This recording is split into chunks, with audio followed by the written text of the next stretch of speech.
வணக்கம். எல்லா புகழும் செந்தில் முருகனுக்கு. ஆன்மீகர்கள் அனைவருக்கும் வணக்கம். நான் உங்கள் ஜோதிடர் கே அண்ணாமலைஜி பேசுகிறேன்.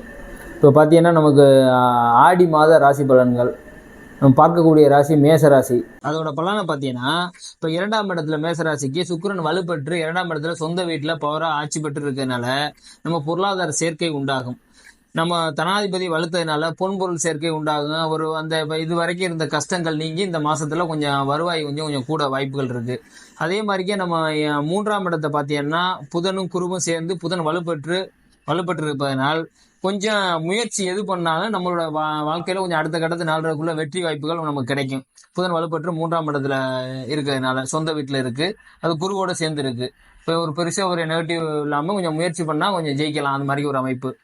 இப்ப 4ஆம் இடத்துல பாத்தீங்கன்னா சூரியன் உட்கார்ந்துருக்கு. இப்ப அந்த இடத்துல 4ஆம் இடம் இருக்கும் சூரியன் இருக்கும்போது கொஞ்சம் சொத்து சுகம் வாங்கும்போது இந்த இடத்துல பிளான் பண்ணோம்னா கொஞ்சம் யோசிச்சு பண்ணணும். ஏன்னா இல்லைன்னா நம்ம அதே மாதிரி நம்ம சொந்த ஊர்ல ஏதோ ஒரு சொத்து வாங்கணும் அப்படின்னு நினைச்சோம்னா இந்த மாசத்துல கொஞ்சம் தவிர்த்தா நல்லா இருக்கும். பணம் வருது அப்படின்னு சொல்லிட்டு இல்ல ஏதோ ஒரு அந்த இடத்துல வாக்கு கொடுத்து நம்ம இது பண்றதெல்லாம் கொஞ்சம் செய்யக்கூடாது. ஏன்னா சூரியன் 4ஆம் இடத்துல இருக்கிறதுனால இப்ப சொந்த ஊர்ல இடம் வாங்குறத விட்டுட்டு வெளியூர்ல வேணா ட்ரை பண்ணலாம். இல்லங்கள்ல சொத்தை பார்த்து வாங்கலாம். அதே மாதிரிக்கே உங்களுக்கு 5ஆம் இடத்துல பார்த்தீங்கன்னா செவ்வாய் கேது உட்கார்ந்துருக்கு.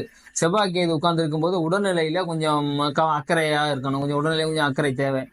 அதே மாதிரிக்கே பார்த்தீங்கன்னா உங்களுக்கு 11ஆம் இடத்துல ராகு சனி சேர்ந்துருக்கு. அப்போ நீங்க இதுல ஒரு லாபஸ்தானத்துல உங்களுக்கு ராகு சனி சேர்ந்ததுனால இரும்பு சம்பந்தமான தொழில்கள் எதுவும் நீங்க செஞ்சு இல்ல அதுல சம்பந்தமான வேலை வாய்ப்புகள் பார்த்தீங்கன்னா கொஞ்சம் லாபங்கள் கொஞ்சம் கூட கிடைக்கும். ஏன்னா கீழ்நிலை தொழிலை செஞ்சா தான் கொஞ்சம் நல்லா இருக்கும். இரும்பு சம்பந்தமான தொழில், நம்ம இந்த கார்பரேஷன்ல உள்ள வேலை பார்க்கறது, அது மாதிரி ஏதோ ஒரு இரும்பு சம்பந்தமா ஒரு கழிவுநிலை கீழ்நிலை தொழில் அது மாதிரி ஒன்று செஞ்சோம்னா உங்களுக்கு 11ஆம் இடத்துல ராகு சனி இருக்கிறதுனால கொஞ்சம் நல்ல பலனையே கொடுக்கும். லாபங்கள் நல்லா இருக்கும். இல்ல அது கமிஷன் பேசுற ஏதோ ஒரு லைன் அது மாதிரி செய்யலாம். அடுத்து பார்த்தீங்கன்னா 12ஆம் இடத்துல சந்திரன் இருக்கிறதுனால இப்போ வெளிநாடு போகணும்னு நினைக்கிற ஆளுகளுக்கு இந்த நேரத்தில் நம்ம கைகூடும் கடல் கடந்து போறதுக்கு.